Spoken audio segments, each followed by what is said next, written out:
penultimate day of the regular season. They eked their way in, and then they blew you away. Listen, there's no real explanation. You could use all the stuff of, well, they coasted so long that they didn't know how to turn it on. But if you're as talented and as good as that team is to do what they did, then that's kind of tough to believe. And when it's the Lightning, who for 2 of the last 3 seasons before this got up in series and then lost games 6 and 7 to get eliminated, now it's a culture change you're looking at. It's not just this team. It's why can't this franchise finish? And this Sarah is just the most egregious example. Blow up the whole team, she says. Ramona Shelburne, do you believe the explanation that, we coasted for so long, it's hard to get ramped up?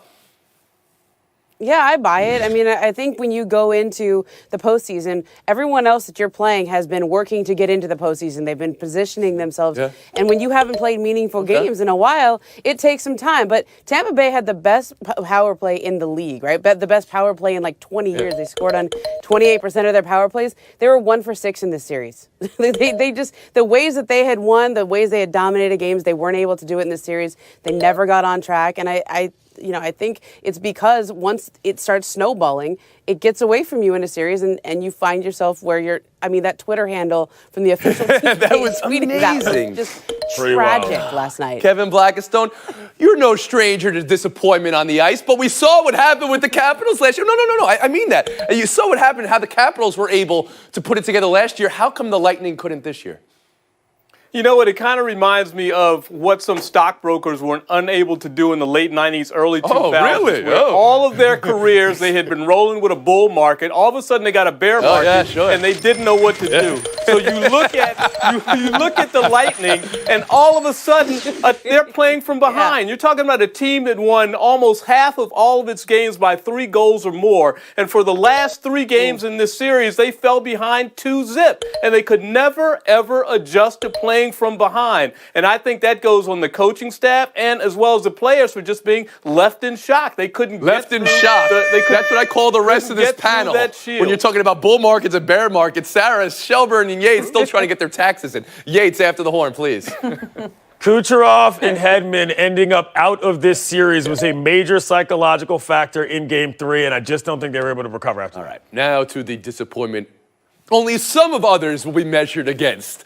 Here's Russell Westbrook after the Thunder go down 0-2 last night. I'm going to take full responsibility of tonight because the way I played was unacceptable, and I'm going to be better. Ramona Shelburne, I'm going to need you to read between the pinstripes there. Blazers won by 20 last night. They're up 2-0. How is Portland doing this to OKC? You see Dame Lillard diving on the ground like that? I mean, we're all he's playing some defense, right? And Dame and Russ have a history. I think people forget that when Russ said Paul George should have made the All-Star game it was last year. They said, who would you leave off? He said, Dame Lillard. I mean, this goes back, right? We've done segments on this show of these guys getting into it. Now, Nurkic was in the middle of that, or Nurk isn't there right now, and he was their main defensive guy in the middle. But I think this rivalry is heated. I think people haven't talked about how heated this is. And Dame and CJ McCollum took everything that happened last year when they got swept by the Pelicans and said, we're changing this. We're putting our reputation on the line. And you see Dame playing defense like that. That's not what he's known for, but that's so specifically when you see Westbrook struggling the way he is, and George even, but it's more about what Portland's doing and not what OKC is doing, in your opinion. Sarah Spain, do you agree with that? Well, OKC's not making any shots, but yeah. Next question. Oh, I'm sorry. I thought you were Barry Trammell. My bad. This is very much about Russell Westbrook because, listen, this is a team that has been flawed in the ways that we all knew. No outside shooting, lack of floor spacing, no depth, depend too much on their stars. When one of those stars is limited by a shoulder injury and the other one is limited by continuing to underperform at the highest and most important moments, you have to look at Westbrook. He's a minus 27 to Lillard's plus 27. They're shooting 16% from beyond the arc for the first 2 games of this series. That's the worst in the history of the postseason for 2 games consecutively for any team ever. So why we're looking at this and saying what's wrong? We know what's wrong. It's always been wrong. And if the superstars don't outplay everybody else, they're going to lose like they always do. This is so interesting to me because in the NBA, I mean, it really goes to say teams with the best players are going to win. Right? I mean, that's what it's always been known as in the NBA. In Oklahoma City, again, at risk of having maybe the 2 best players on the floor, if not 2 of the 3. And now down 0-2. Clinton Yates, how do you diagnose what's happened these first 2 games? I think there's a lot to be said for what Ramona brought up at the end of her point, which is they're just not making shots. Sarah said it's 16%. That adds up to 10 total threes, 5 in each game. You cannot win an NBA playoff game making that few shots. And to me, it does come down to Westbrook. Unfortunately, when you're the guy getting all the triple-doubles, as you said, if it's not working, it ain't working for nobody. They're spacing the floor relatively well, but if you're throwing up bricks, who cares? The Blazers are in their heads, and they know that, and that's what they're afraid of. And Clinton Yates says the Blazers are in the Thunderhead. Do you agree with that, Kevin Blackistone?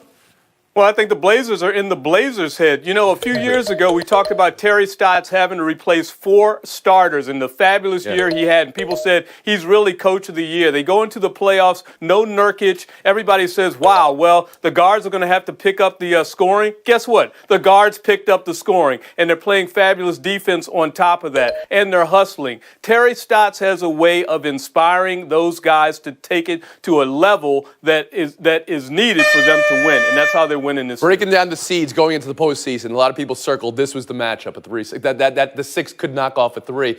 Does anybody believe the Thunder can come back here at this point after seeing the first 2 games? Ramona, you're still giving that a chance. Yeah, I mean, look, when you know, as Rachel Nichols always says, it's make or miss league, right? So they've been missing everything. If they just start to make some of their outside shots, they can get right back in this. I mean, you've lost 2 road games. I would want to give points to Rachel Nichols, but did she really coin the phrase, it's a make or miss league? Are we really? I mean, it's a whole segment on her show. Okay? You know, I always said, a series as it starts, so the home team loses. So I believe. We'll move on now to disappointment with a Bostonian player. Chris Sale is just getting bombed this year. So the Yankees beat the Red Sox last night. I mean, the uninjured Yankees, I should say. Clint Frazier, Mike Tauchman. Sale has fallen to 0-4 in this season. Let's listen to him after the game. Just flat out stink right now. I don't know what it is. It's flat out embarrassing for my family, for my team, for our fans. This is about as bad as it gets. Sarah Spain, how worried should Boston be with Sale? How worried they should be with the Red Sox right now? Whew. Yeah, I mean, Sale's already accumulated as many losses this year as he did all of last year. That's obviously a worry.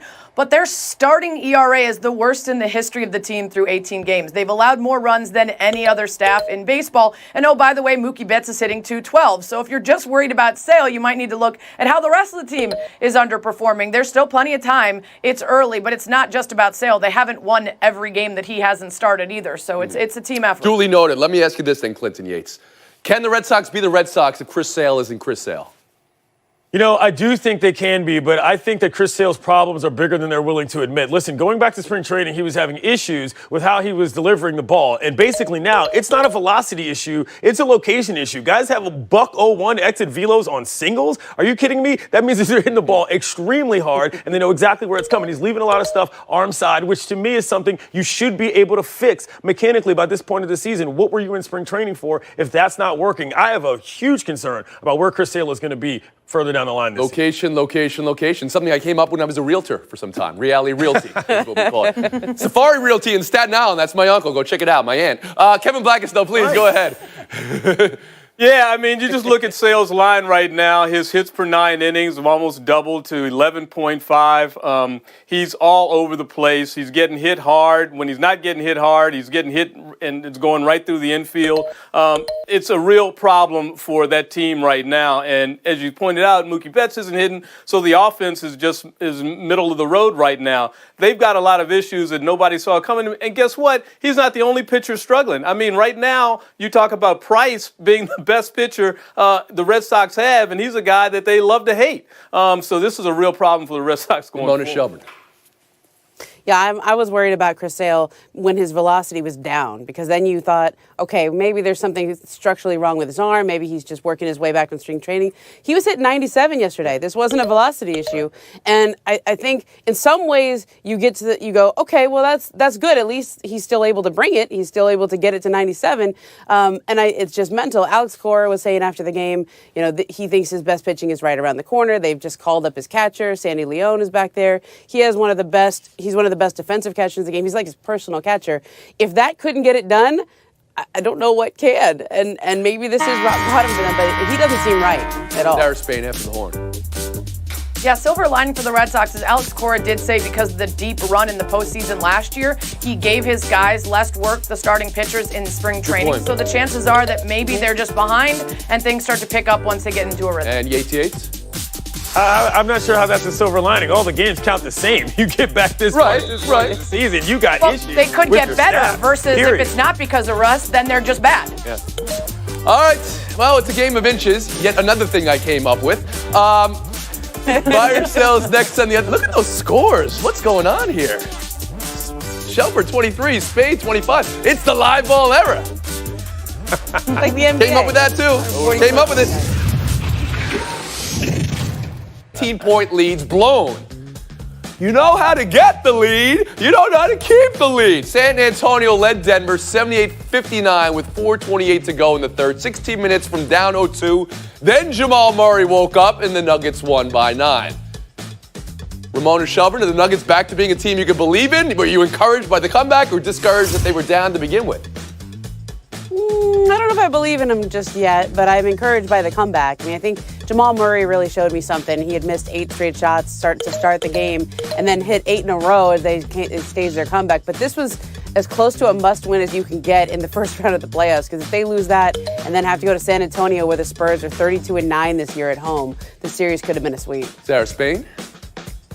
Yeah, the Nuggets, fantastic at home, best home record in the league, though. This is a team that didn't have enough expectations based on their regular season success, but at the same time is so young and inexperienced that not a lot of people would be surprised if they did get bounced by a team that's been in the playoffs for 22 straight seasons. I think you take this ability to bounce back and this ability to prove they can fight their way through a tough postseason game, and you build on it. Glenn Yates? Yeah, I thought it was a good performance. When you've got 4 starters with 20-plus points, that's always a good thing. But this Will Barton situation, what are we doing with this guy? He's over everything from 3. You got to find a way to get him out of the lineup because he is a serious drag. And KB? Well, you know, we slept on the Nuggets early in the year, throughout the year, and we slept on them probably in this series. I mean, this is a team that's so young, they probably don't know to do anything else other than to just try and win. They're not fearful of anybody. So good for them for not caving in just because they were down double digits. Raptors 111, Magic 82. What was more impressive, that Kawhi scored 37 or that Lowry scored a point? Sarah Spain, Raptors being back to being a team you can believe in. Yeah, I have believed in the Raptors, and Lowry and anybody remaining from the multiple years in a row where they underperformed are the ones you need to show up. I'm not really concerned about Kawhi. I know he's going to get his. Lowry going 0 in the first game, and that team going 0 in their ability to back up a regular season success in previous years is the thing to worry about. So Lowry by far is the better side. Yeah, to me, this was one where the eyeball test mattered a lot. Just watching him play with the confidence he had, the shots he was putting up, took a charge here, got the crowd into it, was extremely important. The points were one thing, but he obviously has his mojo back, which I think is just as important. KB, are the Raptors being back to the team you can believe in? Absolutely. I mean, the game one was just an anomaly, and what you really wanted to look for in them was how they came out with energy. 39 points. That was the halftime for the opponent. The defense is back, and the offense came along. Can game one really be an anomaly if historically the team, the franchise, is 2-14 in game ones? They lost. Ramona for Shelburne? this team. Well, look, they won this game not just because those two guys stepped up, but because they got back to moving the ball and getting away from being an isolation-heavy team. I mean, when the Raptors fall down, it's because teams crowd them defensively and force Kyle Lowry to beat them, which he cannot do. But if they move the ball and space the floor, which they did last night, they can beat him, and that's what Nick Nurse, the coach of the new coach of the Raptors, has done this year. And they just went back to what they've done all year. Hello, Nurse. Buy or sell 3, the New York Islanders sweeping the Penguins. The New York Islanders on to the second round for, yes, the second time in 4 years, but the second time in 26 years. They trailed for less than 5 minutes in the 4 games. Penguins out, Yates. More about the sweeper or the sweepee? Got to be about the sweeper. The Isles have Stanley Cup champion coach Barry Trotz. He's got that team focused. Listen, split up Eberle and Barzal in the beginning of the season, brought them back later to rejoin themselves on the line. They've been on a tear since then. Love KB? Absolutely. I mean, Trotz has beaten these Penguins before. He's doing it again now with the Islanders. I mean, it's hard to look at the change in this team and not look at who's running the show there. Shelburne? Yeah, I mean, look, their goalie is hot. And when you get a hot goalie, I mean, Robin Leonard just he stopped Watch 32 yourself. of 33 All right, at shots least you got the yesterday. stats. At least you got the stats. The Penguins scored 6 goals in the whole series. I mean, they got a hot goalie and they got a good defense. Good, you got the stats, It's because about telling that. us you have a hot goalie, that's a Woody Page maneuver. Next thing you're going to say, the goalie was standing on his head, which you came up with, I understand. But Sarah Spade, how about you? Listen, I want to give the Islanders their props, but looks like already everybody else did. So I'll just mention, it is crazy to see a Sidney Crosby-led Penguins team that was looking for a third cup in 4 years go down like that in a sweep in the first round. It matters that the Islanders did it, and they're such a great story to be the ones to do it. But let's not look past the fact that that is not a Penguins move right there. That was shocking. Well, they also try to get Robin Leonard to drop his gloves in this game. Usually a bad sign when you're asking the goalie to drop his gloves. All right, Yates. Stone, you can drop your gloves if you want. I know you don't want to, Clinton Yates. That's not your... He's right upstairs. I'll go find him. He's a lover, not a... Shelburne, Spain, Khaleesi. Showdown next. Look at a different salary structure for its entire league. They've been a vanguard in embracing new rules for their playoff, for their All-Star game. Why not do that for the salary structure? Because there's no reason everybody has to go overseas in order to make the money they should be making here. It really is so gutting to hear this, right? Can you imagine? I mean, yes, pay structure is different. Patrick Mahomes having to play in the CFL during the offseason, tearing an ACL. It's the MVP of the league. It's going to do it, folks. Thanks for coming around on a 23.5-hour break. See you early morning on First Take.